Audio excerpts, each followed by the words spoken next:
Жазғы демалыс басталды. Балалар үйде. Ас бөлмемде жаңа режимге көшті. Енді менің пирогтарым үлкен көлемді әрі оңай болады. Сіздерге балаларыңыз сүйіп жейтін оңай пирогтың рецебін ұсынамын. Жұмыртқаға тұз, қант салып миксермен ағарғанша көпіртеміз. Үстіне сұйық май, айранды салып жақсылап араластырамыз. Ұн, қопсытқыш, ванильді қантты салып, венчикпен астынан үстіне қарай араластырып аламыз.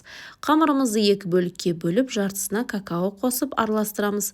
Листке пергамент қағазын салып, дәл мен видеода көрсеткендей салып шығасыздар. Шпажкамен үстін гүлдетіп, әдемілеп қоямыз. Қалауларыңызша үстіне шоколад сеуіп қойсаңыздар болады. Қызып тұрған пеште 40-45 минут уақытта пісіріп аламыз. Пісіп жатқан кезде пештің есігін ашпаймыз. Піскенін таяқшаның көмегімен тексеріп аламыз. Жұмсақ, өте жиымтал, балалар сүйіп жейтін пирог болады. Сіздер де міндетті түрде жасап көріңіздер. Ас болсын.